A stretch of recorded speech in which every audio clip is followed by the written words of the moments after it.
রোগীদের সংখ্যাও আগের চেয়ে ক্রমবর্ধমান হারে কমে আসছে। রোগীরা বিভিন্ন উপসর্গ নিয়ে আমাদের কাছে আসছেন, ডায়রিয়া জনিত, এবং এগুলোর কোনোটা মৃদু, কোনোটা মাঝারি, কোনোটা তীব্র। সব ধরনের রোগীরই আমরা এখানে চিকিৎসা দিচ্ছি। যারা মৃদু বা মাঝারি তারা এখান থেকে চিকিৎসা নিয়ে বাড়ি চলে যাচ্ছেন, যারা তীব্র তারা এখানে চিকিৎসা নিয়ে সুস্থ হয়ে বাড়ি যাচ্ছেন, এবং সুস্থতার হার আগের চেয়ে ভালো, এবং রোগীদের সংখ্যাও আগের চেয়ে ক্রমবর্ধমান হারে কমে আসছে।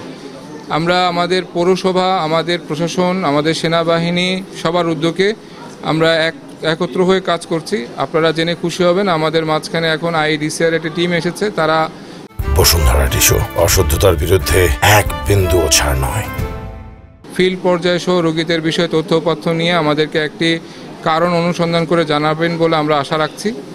আমরা আজকে স্থানীয়ভাবে পরিদর্শনে গিয়েছিলাম। আমাদের যে সদর উপজেলার যে স্বাস্থ্যকর্মীরা আছেন তাদেরকে আমরা নির্দেশনা দিয়েছি আগামীকালকে এবং তার পরের দিন 2 দিন তারা ফিল্ডে ঘরে ঘরে গিয়ে তারা এই রোগীদের বিষয়ে তথ্য সংগ্রহ করবেন এবং পরামর্শ দিয়ে আসবেন, এবং আমরা কারণ অনুসন্ধানের বিষয়েও তাদেরকে নির্দেশনা দিয়েছি।